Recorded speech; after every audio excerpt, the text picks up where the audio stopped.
This week on Dateline Abuja, we take you to Kuchiko community in the FCT, the scene of a terrible kidnapping. And then, of course, we're looking at Abuja's suburbs and security in those areas. My guest has some out-of-the-box thinking when it comes to securing Abuja's suburbs. And we'll get to that right after we give you the major stories from Nigeria's presidency. This is Dateline Abuja.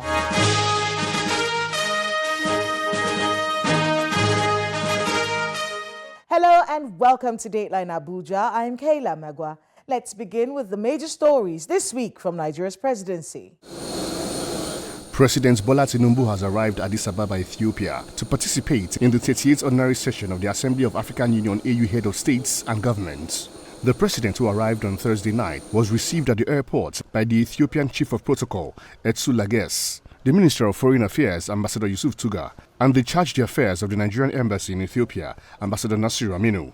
This year's AU summit, under the theme Justice for Africans and People of African Descent Through Reparations, focuses on reparatory justice and racial healing. President Tinubu will deliver his speech at the summit-level meeting of the African Union Peace and Security Council, where discussions will focus on current security challenges on the continent, including the escalation of conflict in the Democratic Republic of Congo. President Tinubu is scheduled to return to Abuja on Monday, the 17th of February.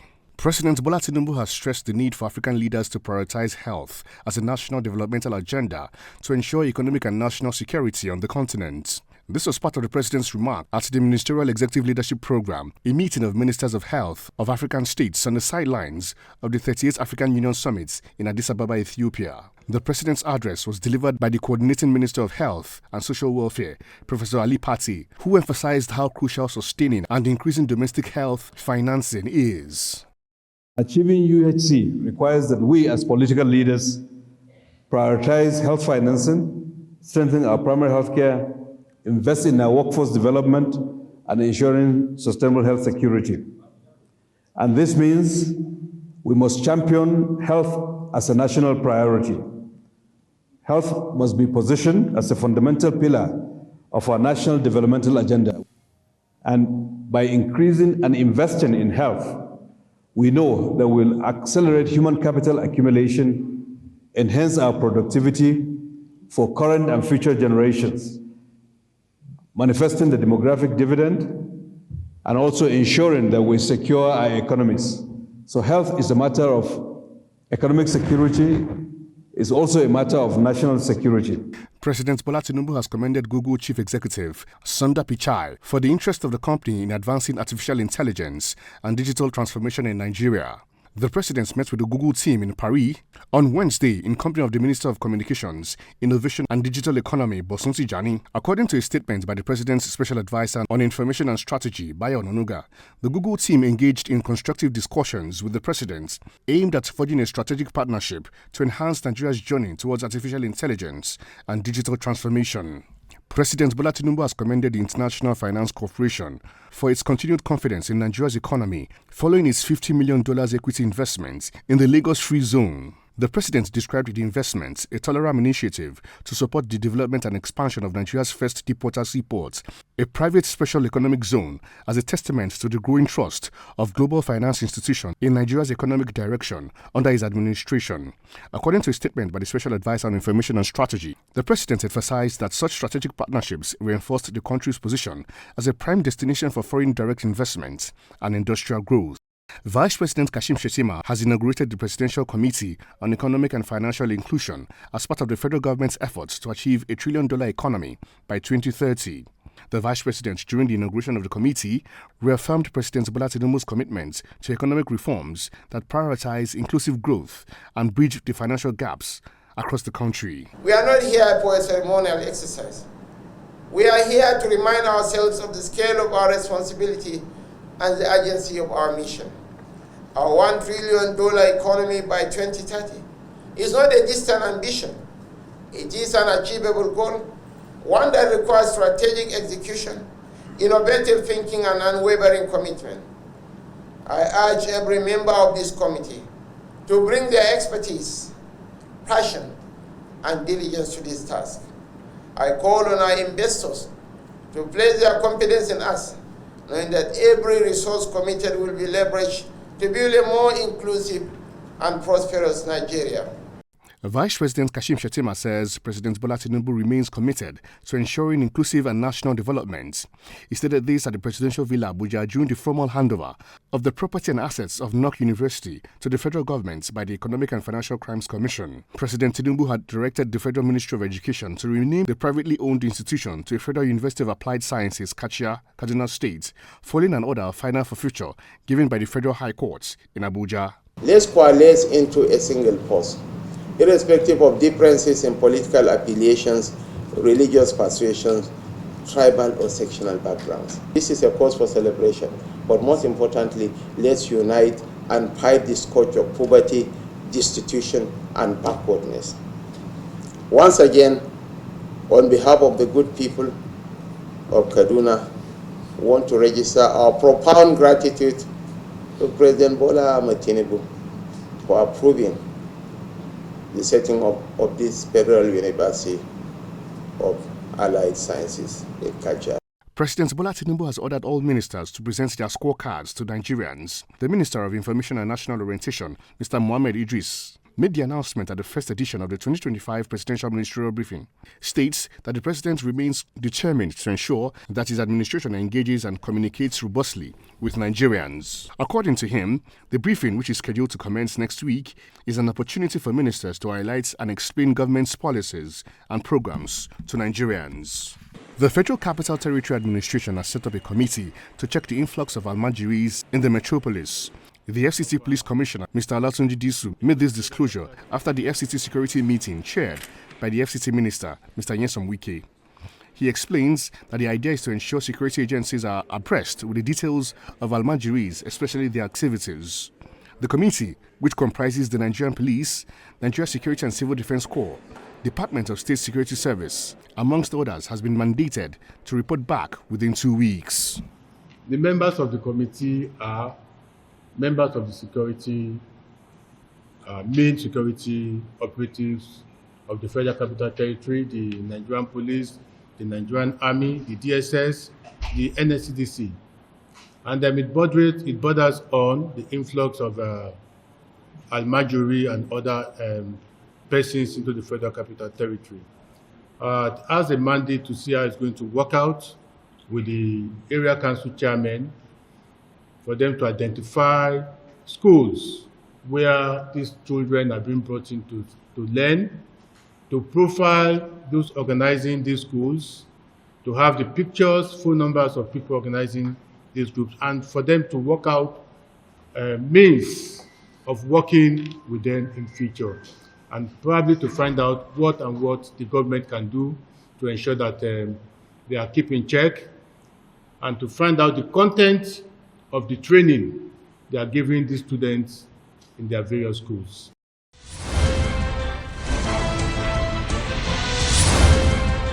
Welcome back. Kuchiko community is where we take our focus on the FCT from this week. A look at the kidnapping that ravaged the community, putting fear in the hearts of the residents, and the call by those residents for more security in their suburb. Please watch this.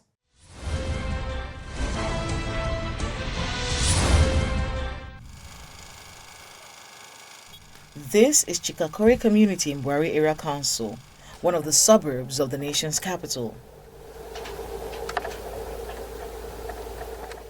It is one of the latest communities to record abductions by gunmen. The road leading to the community is dusty and bumpy. Residents of the community are still coming to terms with the incident as they lead Channels Television's crew to the house where the incident occurred. Good afternoon. Are you the secretary? Yes. This is the first house that was attacked. 4 persons were abducted from this house. I was inside, I was here at the gate, it was shaking very well. I said, this is not be breeze. I quickly come through the window, look out, and I see somebody that is try to jump inside. So the remaining people start to enter. 2 people will stand here, point that side with gun. One stand around this place. He was turning round. They are say, any person that you come out, let's shoot. So I've tell my wife, say, I know, say my own, when those people come, I know, say my own don't finish. May she take care of my children. Officials of the community lament the absence of security, highlighting the poor road infrastructure in the area. I was in my house about 12 o'clock here. One of the security boys called me that something is happening in the community. I came out immediately and rushed to this place with whatever I have to carry. And reaching here, the kidnappers, they've already gone, and they left with the man, the wife. They had a visitor and their son. Then behind there is a poultry, a man that stays in the poultry. They took him, but the wife was sleeping. But surprisingly, I don't know what happened. They went to the room, started beating the wife. They broke her skull. She had cracks in 3 places, so we rushed her to the hospital at about 1:30 a.m. This is a big problem for us because we've been having some challenges security-wise, and each time we call for help will always come, but normally it will come late because the road is not usable. It's not, before they will not come, say the road is bad. It's even better now that there's no rain, but when there is rain, it's completely unusable. So that is the problem we have here. I would say the police, they are trying, actually, especially the DPO right now that is in Biazi. A call, you don't need to, the phone doesn't ring twice. He picks. But the problem is coming to the scene is a problem because the road is just not okay. This is the second time, some 4 years back, or 3, a man was adopted very close to, and he was taken with his son. Presently, I know that the environment is not safe. When you are coming, you see how far is this place, and for people to reside here, we need security, government presence. That is what we actually need, and I know that as a community, we have tried to set up a place for the police post, but we have not been able to get deployment. The issue of insecurity in this environment is as a result of the road, because this road, you see, there is no vehicle, no matter how new or shabby your vehicle might look like, you will take it slow, even though when you are coming, you cannot even drive the way a normal person should drive. In the second house, one person was abducted. I dey sleep na one boy come touch me like this before I stand up. They do that thing wey they do for here. They do a finish before he come start me for bed. As he start me as I stop, I no see my go for bed.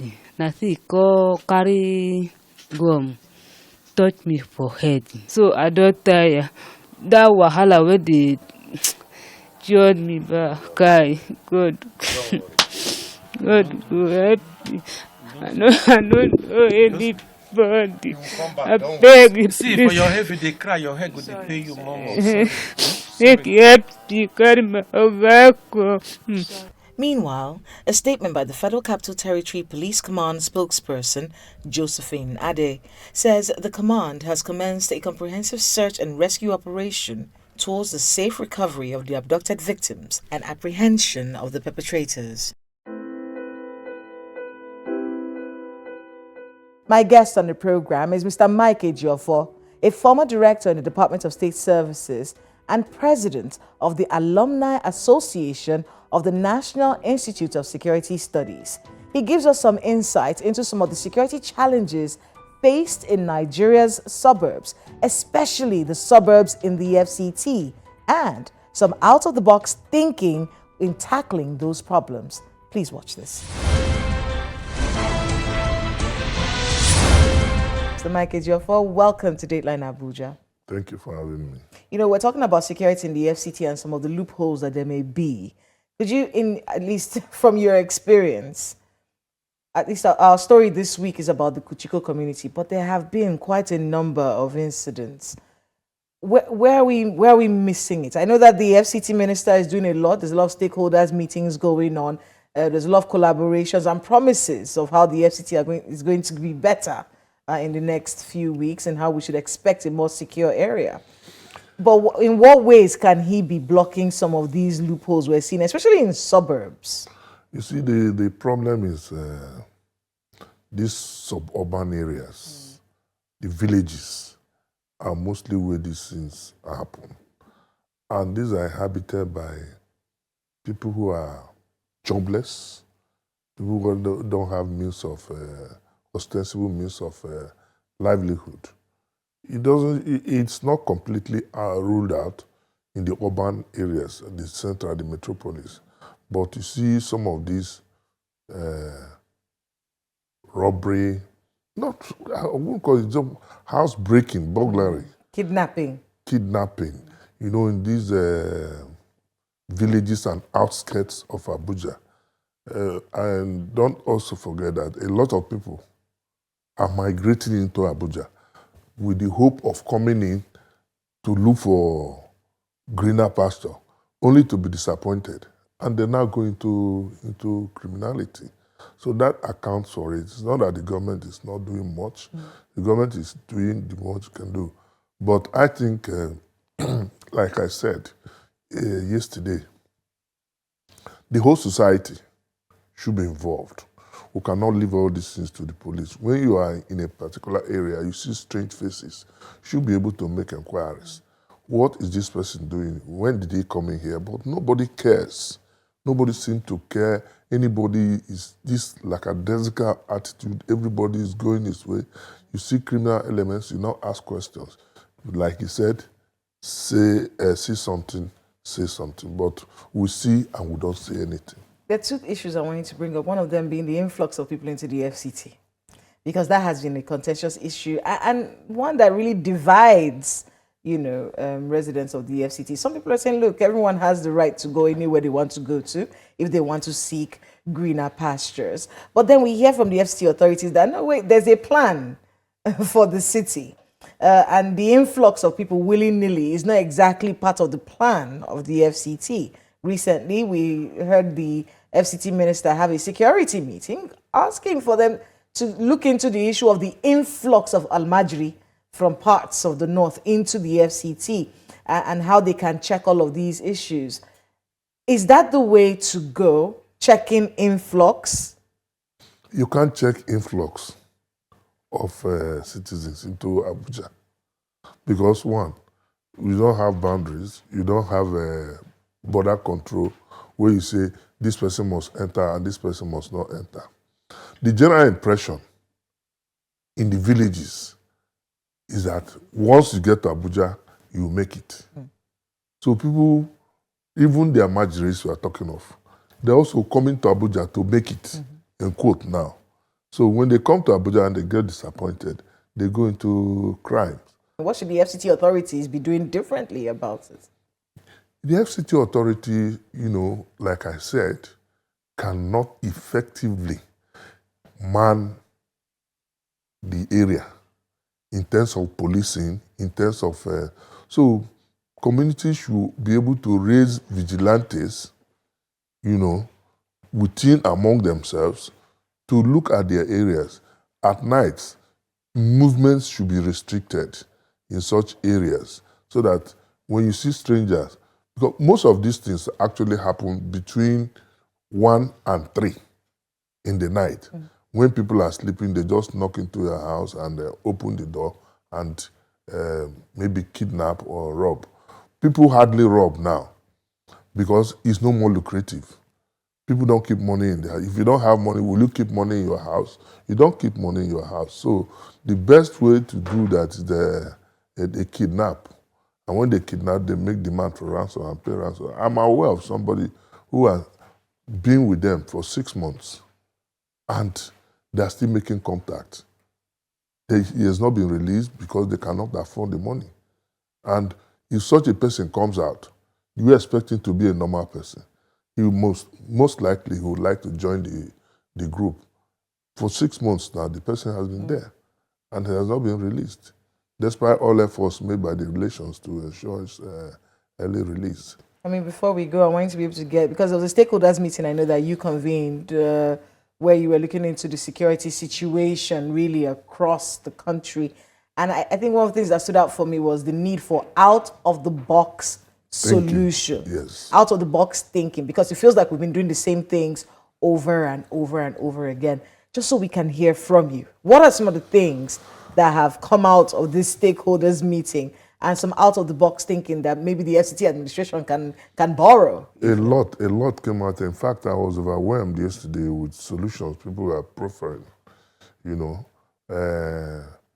one of them, most outstanding, is that a whole of society approach to checking criminality. There's no way our security agencies can provide the necessary security for all members of the society.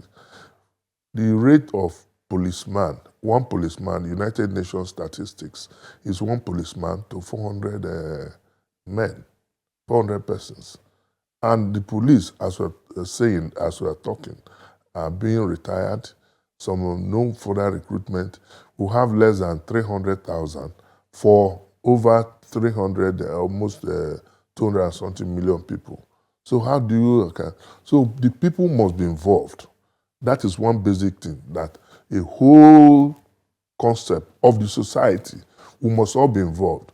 And government should also make some palliative measures. I mean palliative, not in terms of distribution of rice and all this. Get employment. Let us think out of the box and see how the government can reach out more to the people, because patriotism is one of the key factors in governance. But you don't expect somebody who is hungry to be patriotic. The person is hungry and you are asking him to love his country. Patriotism is about love for one country, one's country. So all those issues were looked at, and the people must be involved. That is the basic thing. And I think that's the point made there. And I must use this opportunity to thank the Chief of Defense Staff, the DGSSS, the NSA, who all of them were personally there. That will show you the commitment of government to providing security to the people. Because it was at that event that was convened by you that that statement that the CDS made about not being granted the visa to go to Canada was made, and where the NSA made the statement that everyone is looking at him. Oh yes, honestly speaking, if you ask my view about it, I completely support the NSA statement, because I mean, we're talking of Chief of Defense Staff of Nigerian Armed Forces. You deny him visa for something they were applied for. It's unheard of.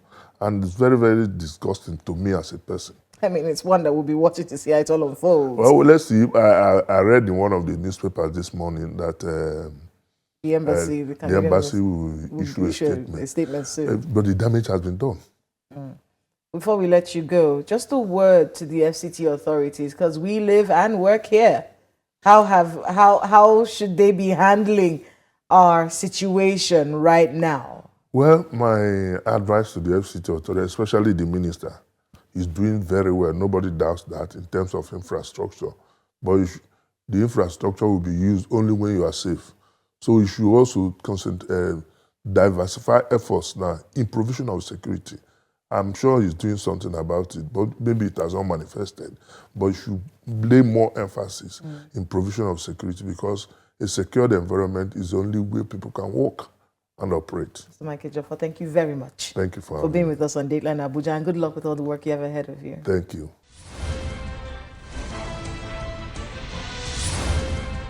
Thanks to my guest and to everyone who spoke to us today on the program. Please let us know the happenings in your neighborhood using the social media handles showing right now on your screens. Thank you so much for watching. I'm Kayla Magwa. See you next time.